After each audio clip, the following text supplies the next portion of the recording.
It's part of the axial skeleton. 26 irregular bones. There's 24 vertebrae, the sacrum, and the coccyx. Now, I don't even do the coccyx, that's your tailbone. And the sacrum is actually 5 bones fused together, but we just count it as one. And you already know this abbreviation. C1 through C7 in the cervical, T1 through T12 in the thoracic, L1 through L5 are the lumbar, and then S1 through S5 are the sacral, and they're fused. I'm going to bring another cabinet full of bones in tonight because we tend to run out of bones if we just use those ones back there. But we've got quite a few vertebrae, which are kind of hooked together with fishing line, I guess, or whatever. And many of them are not complete. There's the odd, lumbar missing from one, or a thoracic missing, or whatever. But it's good to kind of have these so you can sort of, kind of piece them together and see how they actually do align with one another. Because if you just pick 2 vertebrae at random, just like say 2 thoracic, and one's like, T1 and one's T12, the difference in size don't line up very well. So it's kind of hard to kind of figure out what's going on. So we got several of these. You can pick them up and try to put them together and figure out how they work. Obviously don't take the thing apart, but it's useful to be able to look at the real bones instead of the plastic vertebral columns to see how everything fits together. So I'll be talking about these here in just a minute. So there you go, cervical, thoracic, lumbar, and sacral. There's stuff in your book, I've got a slide on it, I'm not going to spend any time on it, about the curvatures of the spine. You don't need to know about, or various disorders of the spine. There are 4 curvatures, I'll put them up there because maybe you're interested. Here they are. So there's a curvature up here, and this is the cervical curvature, kind of the neck.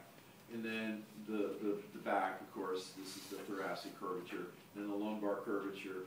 See, these two kind of go the same way, and these two kind of go the same way. So here's the thoracic, and here's the sacral curvature. Now, of these spinal curvatures, one more. Yeah, here we go. The cervical and lumbar are called secondary curves, and they actually develop after birth as your baby's sort of muscles and bony structure develop more fully. That's why our kids, thank goodness, can't like pop out of the womb and start walking. It's bad enough when then you really have to kind of put a line on them and keep them in check. They seem to be everywhere, but they need to develop their strength and the curves of their spine before they can be fully erect and then cause you to have to chase them around all the time. So the thoracic and sacral curves are called primary curves because they actually are present at birth. And everything begins to appear sort of during fetal development, but you guys have all seen the pictures, of the fetus in utero, and it's kind of all, kind of the fetal position. I wonder where they got that idea, right? And kind of all kind of curved up and stuff, and then when the baby comes out, then the overall sort of S shape develops, during the first couple of years of life. So anyway, those are the curves if you're interested. Now, all vertebrae have certain things in common. Let me get one right here. This is a thoracic. And the reason and you'll find out why I know it's a thoracic, and by the time you leave here tonight, you'll be able to tell thoracic from cervical from lumbar. All vertebrae, regardless of what flavor they are, all have a vertebral body. All of them do. Well, there's one that doesn't, but that's the special. You'll get in just a second. They got a vertebral body. Right? They've also got a vertebral arch. Put the stamp tape. A vertebral arch, which is this kind of this top part here. What goes to the center, of course, is the cord. Right? So there's a little arch where the cord goes through. The vertebral foramen. Foramen means hole or opening. And all the vertebrae, because of the way they're stacked together, one on top of one another, they have little foramen at the side. And what comes out of the vertebral foramen are the spinal nerves. And you can kind of see that a little better, even on our plastic ones, how they're put together. But you can piece a regular cord together and figure that out. Pedicles and lamina, they're going to be a little hard to show on here, but that's part of the thing which forms the arch of the vertebrae. There's like a smooth bony structure back here in the back, and that's called the lamina. You'll see it on our picture in just a second. And in the front, there's another little rigid bone, that's called the pedicle. And so they're just hard. So you can kind of look at the vertebrae in two ways.